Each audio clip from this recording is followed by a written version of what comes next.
it. Episode 2. Here we are. James Talks for 30 Minutes podcast.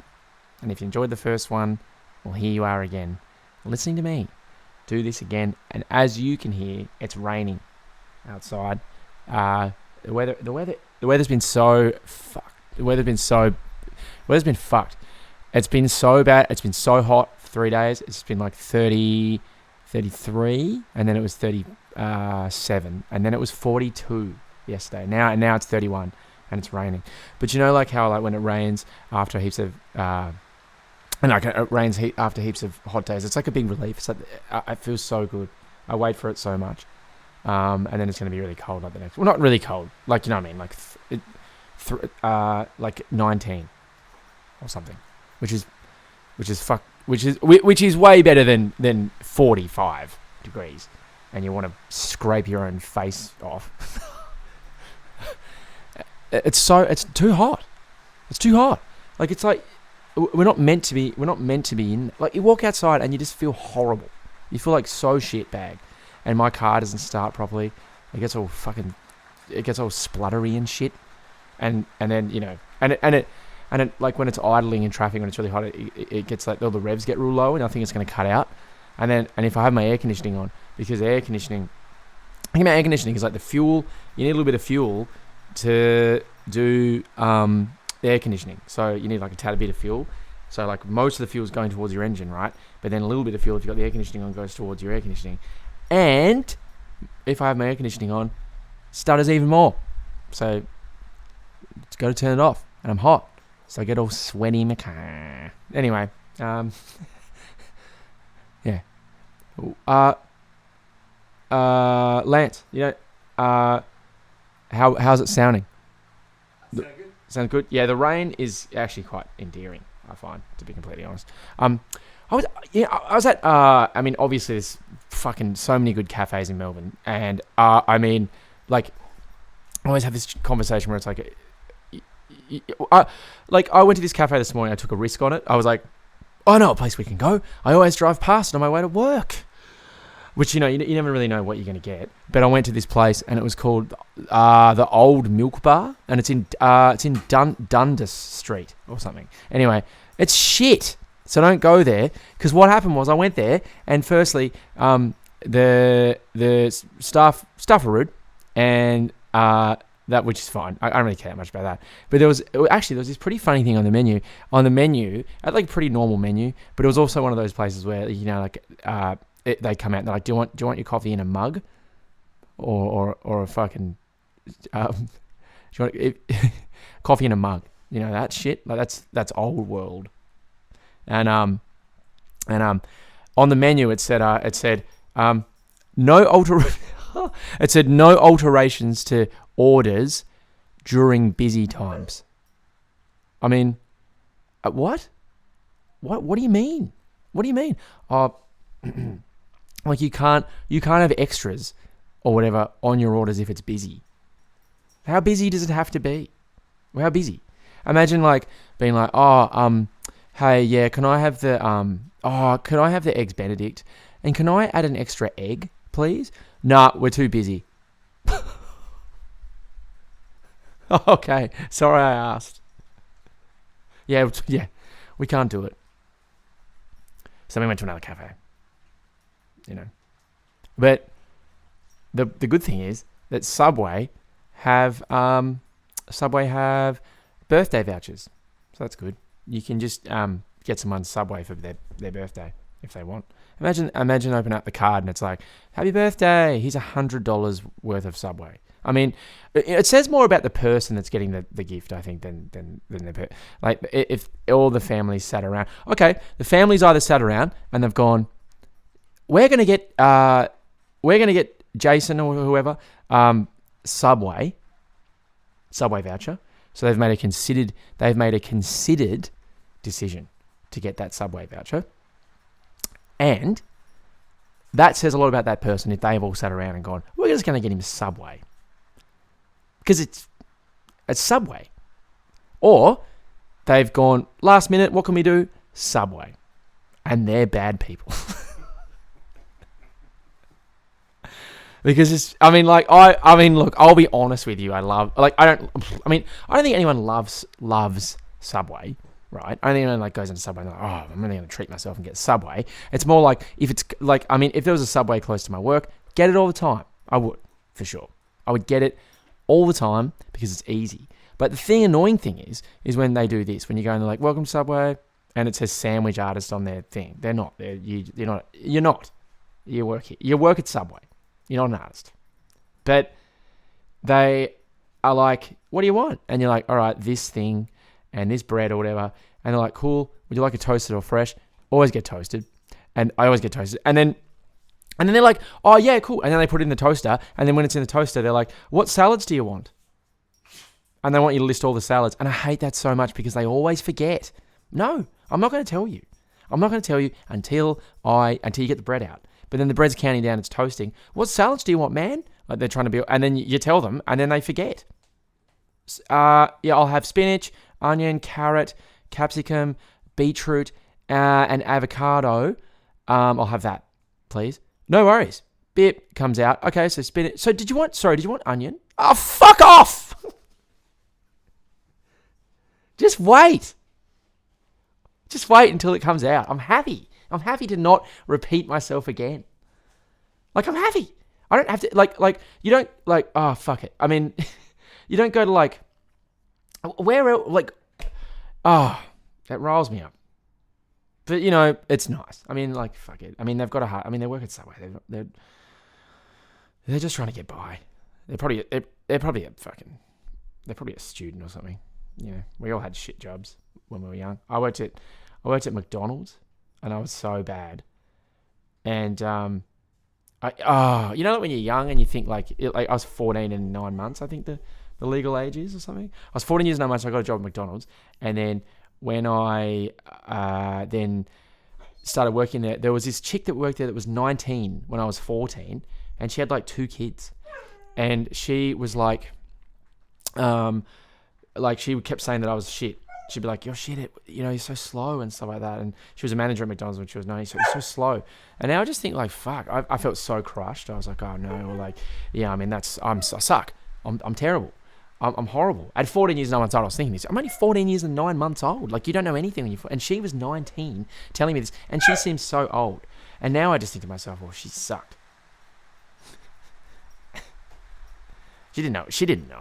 She didn't know if I sucked or not. She didn't know shit. She was 9. You don't know anything when you're 19. I thought I knew everything when I was 21. I didn't know anything. And now I'm 31. Still don't know anything. But, listen to that rain. It's coming down. Murphy's singing.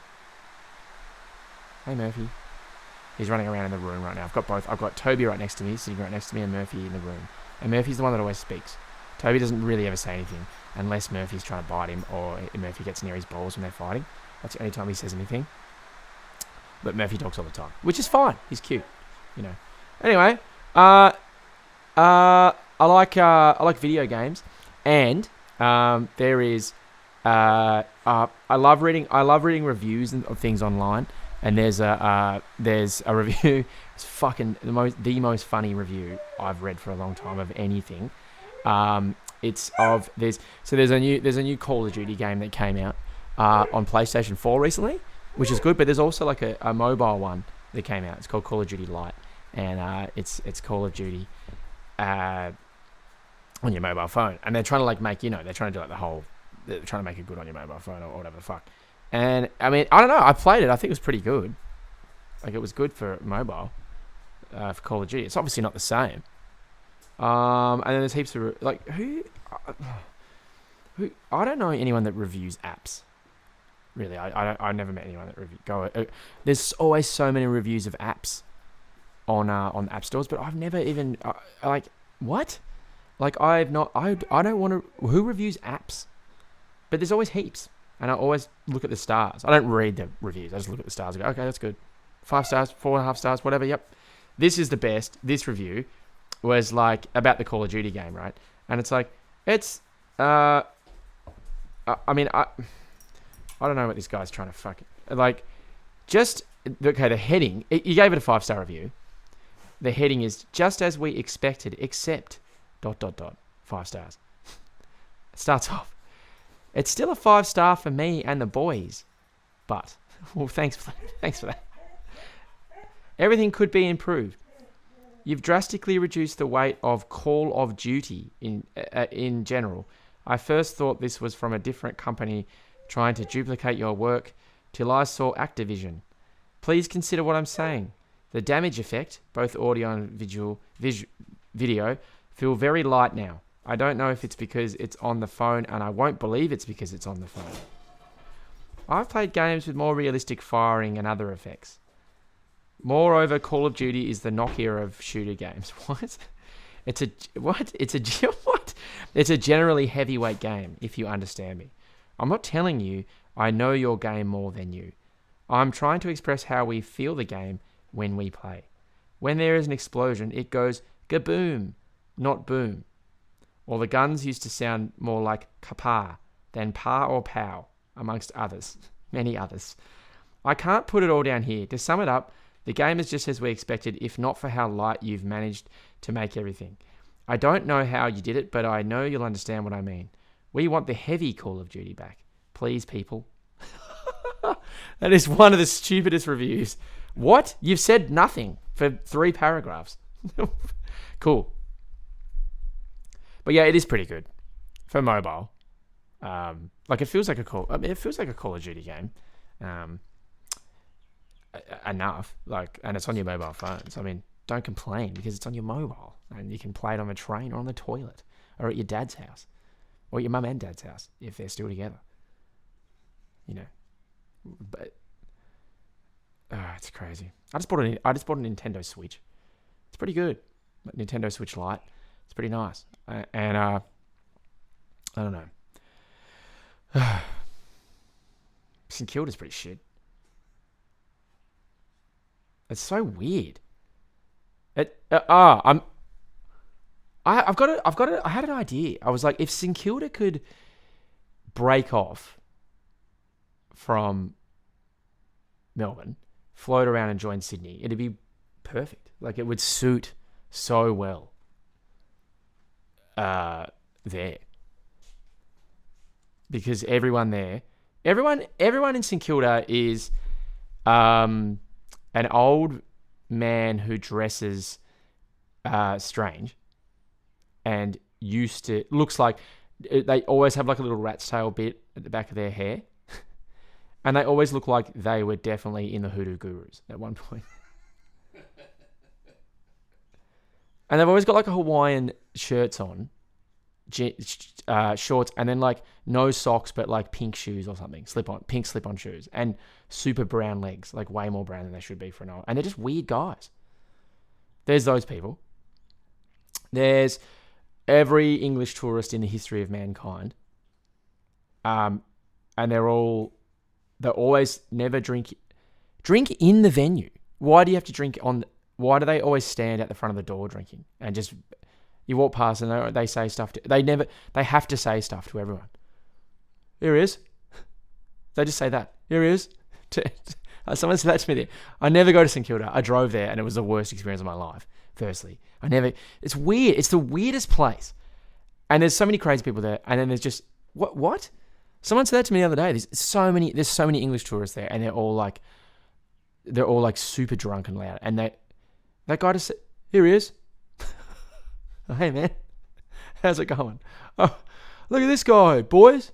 Oh, I don't know anywhere that is like St Kilda. But I think if it just broke off and just floated across to Sydney and joined Sydney, that'd be perfect. Just right where, what's that, Nutbush? Homebush? The Nutbush? Homebush, yeah, where Homebush is. Just sneak in there.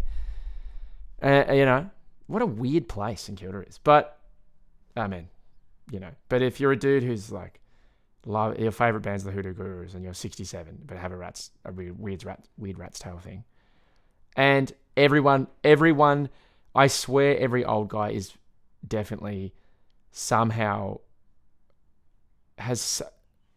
why do they all remind me of Molly Meldrum? But why? But they're not they don't look like him, but they all look like him. But no, not that. They don't look like him, but they all remind me of Molly Meldrum. Every old guy in St Kilda is all about Molly Meldrum. And of course he goes for St Kilda and lives in St Kilda. It's Molly Meldrum is the most St Kilda person of all time. He's like an old dude that is all about the Hoodoo Gurus and Aussie rock during 1981 to 1987, and then just walks around on Ackland Street.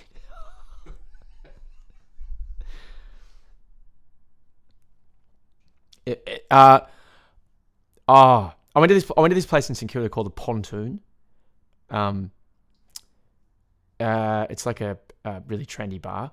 Every DJ that plays 90s music, DJs play 90s music all the time, and that's it. I'm pretty sure. And they all think they're the only ones that play 90s music. But they all do it, and it's like, and it's, I don't know. Why does every DJ play 90s music these days? Like, it will just be up the back, like, with his and like Salt and Pepper will come on or something. Like, what's that Salt and Pepper song? Is it this? What is it? Well, a song will come on like, "This is how we do it," and like everyone around will be like 24-year-old women and dudes who are so jacked and shredded, and they'll all be like, "Way, yeah, whoa, this guy," and the DJ will be up the back, like going like, "Yeah, you know what I'm all about." But I swear, and then I swear to God, everybody plays 90s music ironically, but also they do it to be fucking serious. This is how we do it. Yeah, like those nightclubs that like spill on. No, there's clubs in St Kilda that like spill onto the beach, and everyone is so brown and shredded. So I went there once, and I look so shit. I'm just this like little north side fuck, and I look so shit. I went there for St Kilda Fest. It was fuck, and then I just paid $40 to get into this place or whatever it was, and there was 7 million staff, and all the drinks were called like Crystal Sunrise, and that's it. That's all you could get. This is how we do it. Who sings that song? This is how we do. Boys to Men. Is it Boys to Men? I have no idea. See, I don't know. I don't know who it is. This is how. What about when like people die and then everyone's like, he was a legend. Like it doesn't matter. You can just be alive and be like a fine person, and people will be like, yeah, he's alright. Yeah, he's fine. But like when people die, everyone just loves to be like, oh, they were just the fucking most giving person. Doesn't that always happens? They just had the biggest smile. And they didn't. Like every now and then one of them might. Maybe. Every now and then one of them might have the biggest smile. But don't like it'll just be a normal person. And then it will just be like, they might die or whatever, and that's sad or something. But like, and then it would be like, the tribute will be like, they were just the most compassionate person. They love to say this. This is it. Whenever they walked into a room, the room lit up. Everybody says that about dead people. Even if it was just like a dude, like a normal dude who had like 8 friends. And he doesn't really say anything outlandish. If he's just always like, oh yeah, put some money on the footy, like just says stuff like that all the time. And it was a good dude, and good on him, right? But then he'll die, and everyone's like, if someone dies who's actually like that, and everyone's like, wow, like everyone's like, this fucking guy. It's like, all right, you can kind of tell because people will go really hard in it. They go real hard in on it. But like, I wonder what people say about me if I died. If I died and people had to like give tributes, I reckon they'd be like, okay, wait. Imagine if people were just honest about when people died. Yeah, he was all right. And that's R.I.P. man. Yeah, he was good. Whenever he used to come out every couple of weeks, and he just have he had a weird laugh. But you know he's in heaven now. R.I.P. bro. He had a sick dog. Shame to see him go.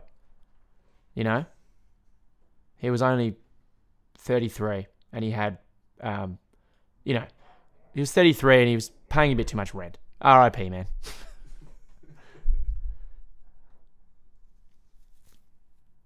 Yeah. That's just how it goes. This is how we do it. That'd be a sick song if you That'd be a sick song if like it was like a really sad funeral.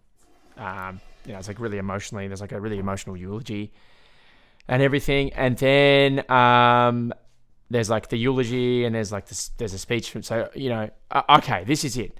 Like I said, when I die, whatever people, I don't know what people would say, but when I do, this is what I want to happen. This is what I want. I want my funeral to be super sad, and everyone's like, he was the fucking, whenever he walked into a room, oh fuck, and there's like everyone's crying, and the eulogy is like super sad, and it's super well written. One of my friends would do it. I don't know which one of my friends would do it, but then they do it, and then you know how they got to carry the coffin out. How many old people have had this song? I did it my way. How many people? How many old people? How many old? A million. Trillion. All the old, like I swear to you, everyone in Coburg who is old is so old. Coburg makes old people look so old. And oh man. It must be something to do with how many lemon trees you have in your backyard as to how old you are. But everyone who's old in Coburg is so old. It's the oldest suburb ever. Anyway, so my funeral's like really sad, and everyone's like, he was the best. What a legend. Super sad, crying and shit forever. Really heavy stuff, like really extremely heavy funeral. One of the harder ones to get through. And at the end, yeah, people get carried out, and that's it. I just want to all right. This is it. The funeral's done. Let's do the final walk with his coffin, and like my dad and my friends and stuff grab my coffin, and it just is like, this is how we do it.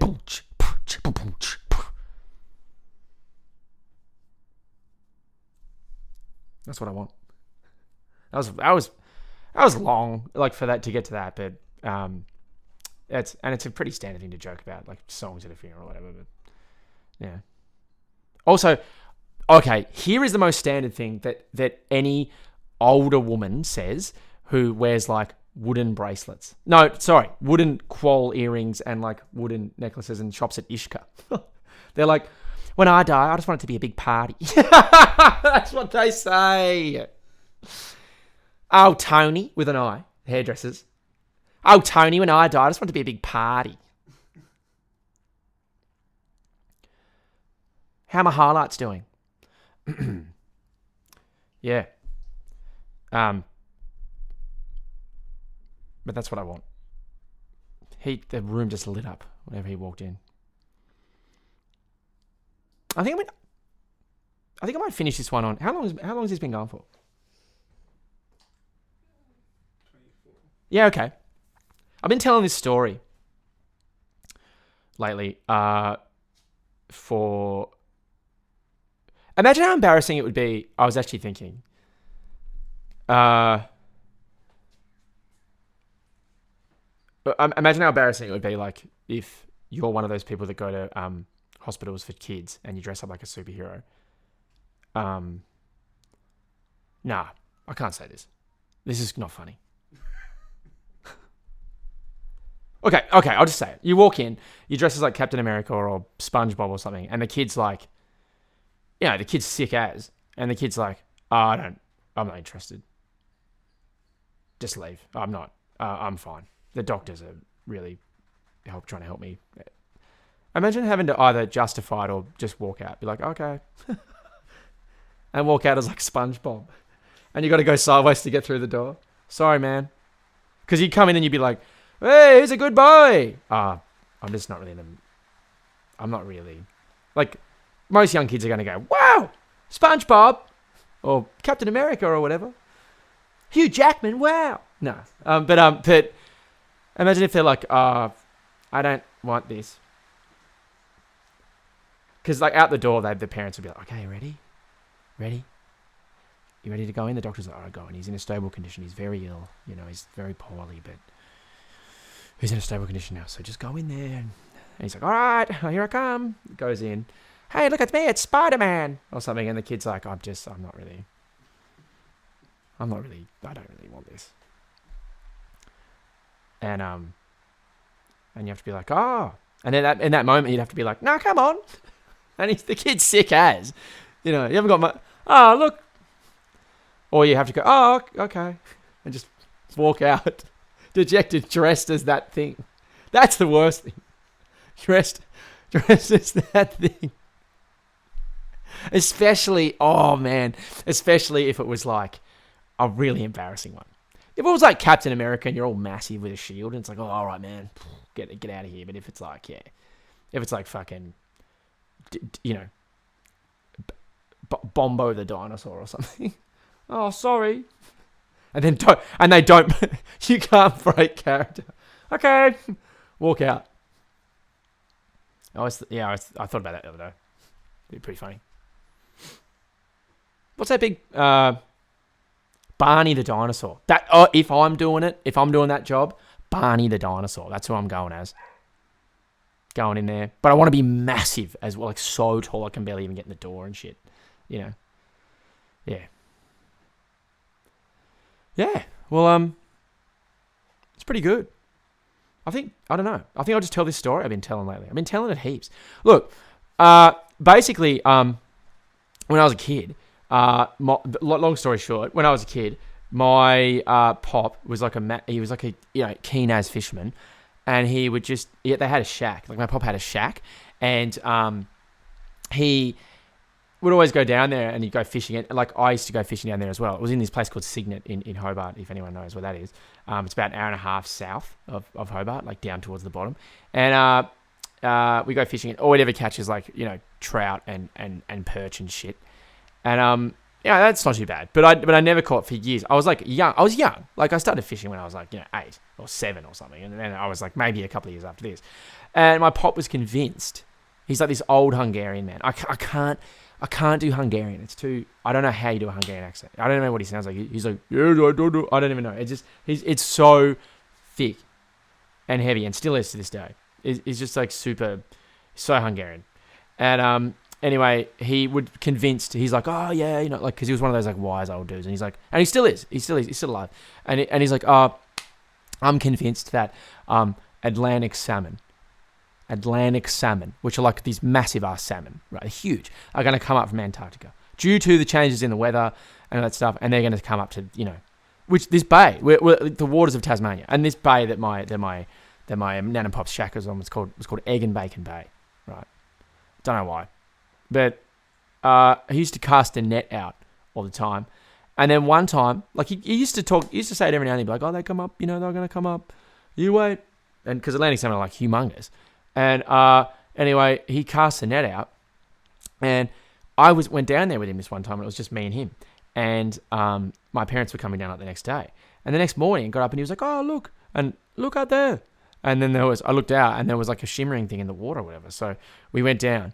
All the way down, and we went out on his little like rock jetty that he built, and sure enough, put his waders on, goes out in the net, pulls out this friggin' huge Atlantic salmon, like it's massive, and he's like, "Oh my god, I can't believe it! Whoa!" And like he couldn't believe, like he thought all his predictions had come true. I told you, and I was like, "Oh wow, Pop, fuck, that's awesome! Like fuck yeah." And I didn't say that. I was like 8, but you know what I mean. Anyway, and so then he got to maybe get him to take a photo with it, and then he took a photo of me with it, and it's this humongous fish. We go back upstairs, and he fillets it, all this salmon. Like he's like, oh yeah, I can't believe it. Oh yes, and blah blah blah. And I was like, yeah, Pop, amazing. Anyway, my mum and dad come down, and my pop is like, yeah, I told you, there it is, I told you. And my dad's like, really common sense, straightforward guy. He's like, oh, yeah, wow, oh, you're right, and stuff like that. He's like, yeah, oh, we'll have salmon tonight, and stuff. And yeah, that was, it was huge. It was like massive. He's like, he thought everything had come true. Anyway, next day, my dad comes in with the paper, and it's like, he's like, oh, look at this. And on the front page of the paper, the headline was like, outbreak at salmon farm. And there was like a hole in the wall of the salmon farm near where the shack was, and the salmon just broke out and just got in the net. So he thought that it was like actually like this thing, but it wasn't. So that's pretty shit way to end.